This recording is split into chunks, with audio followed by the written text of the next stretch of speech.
And idol stores. Yeah. Dad made idols for a living right here on Pico. Yeah, some of them offered all three orifices to their clients simultaneously. And Abraham. And they were made like they were molds from like famous prostitutes. Like would allow their private parts to be made into molds and idols. Right. And Abraham used to have, his job was to feed the idols every night. He actually had to bring food to them. You know, and that was his job. And one day he just said, you know, like, this is fucking stupid because these things are not alive. And he hated the fact that there was all these idols, so he took he destroyed all of them. He smashed them all to bits. And his father came the next day, and the father said, hey, what the hell happened to all the idols I built? You know, this is our Parnassa. What happened? And he goes, they were fighting over the food. Okay, so he lived at a time when everybody, there was a good business. It was like, you know, the biggest business back then was to get yourself set up on, you know, Amazon and create idols and sell them on the internet. That was a huge business. I mean, that's what everybody was buying, you know. It was huge. Everybody had idols, and nobody believed in God, and everybody was having all types. They were breaking all the commandments, you know. They were indulging in three-hole sex with God knows who. Right. And right there in Jerusalem. So many women then with 3 input women. It's terrible.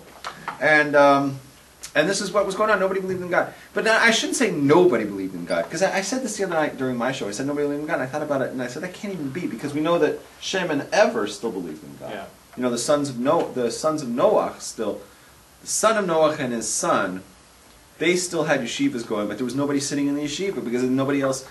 Like, I don't know what happened after that. Like, I guess their sons just completely went off the path. You know, it's like first they had direct TV, and so people watched. Well, I think what happened is first they went to college, you know, and you know how you get like indoctrinated with all, because and then when they started going to like the frat parties and started doing a little drinking, you know, little blow and smoke a little bit of weed, right? You know, and then the next thing you know, like some shiksa comes up to them and pow, they're no longer no longer believing this stuff, and like the next thing you know, they're moving away from, you know, keeping the mitzvahs, and then the next thing you know, they don't believe in any of it, right? And that's basically what happens. You send the frummies, you know, they have frum parents and everything. You send them to college, and the next thing you know, they're completely off the derech, and they don't even believe in it, right? Am I right? You've seen this 100 times, Levy. Yeah. It's sad. It's a shameful thing that happens. I cry myself to sleep at night. Right.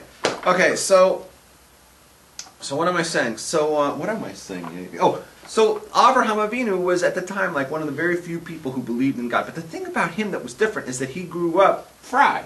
He grew up not from. He didn't grow up with believing in God because his father didn't believe in God. His father built idols for a living. Right? The only people who believed in God still were Shem and Ever, who were, you know, Shem was on the boat with Noah, his father, and one of his sons Ever, and they're the only 2 people left that believe in God. A few generations later, Abraham grew up in a time when nobody believed in God. So Abraham was the only person to make Baal Tshuva. Abraham Avinu was the first Baal Tshuva on the planet. Did you know that? Yeah. He said, I want to become frum, and I want to do the whole thing, and I want to go to yeshiva, and I don't care what everybody around me is doing, and it doesn't matter if I'm the only opinion on the planet who holds the way I do. I believe there's a God in the world, and I can prove it, right? Because all this nonsense about idols and all that craziness, right? And oh yeah, the DNA just coded itself. It just coded itself. Yeah, there's no creator on the planet. And he said, you know, I know there must be a God in the world. This is all too complicated just to happen, right? So he went and he became the first person. It didn't matter to him that he was doing it solo. He was doing it solo by himself in his own, you know, wherever the hell he lived, you know, in like some place where there's no Jews, right? You know, there's nobody else that believes in God. You know, he was like in Sacramento, where you're from, right? You know, like who believes in God up there, Levy? Who believes in Torah up there? You know, it's like he went and he was like one of these people who lived in a place where he was doing it all on his own, and you know, eventually he needed help, and he went to the yeshivas of Shem and Ever. But prior to that, he was doing it on his own, and that's the lesson learned, because we all have Avraham Avinu's, what do you want to say, his DNA.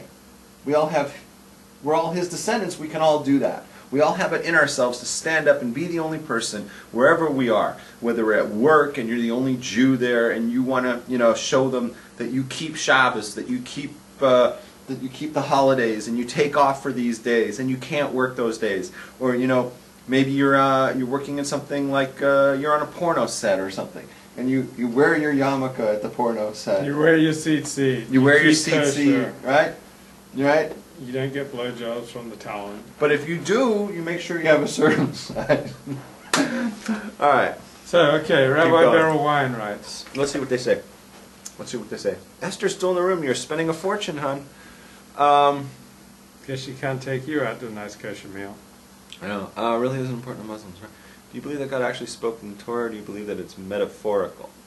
I'll answer that. Well, can I answer that now? Yeah. Okay, so Beloved Champ says, do you believe that God actually spoke in the Torah, or do you believe that it's metaphorical? God actually spoke in the Torah.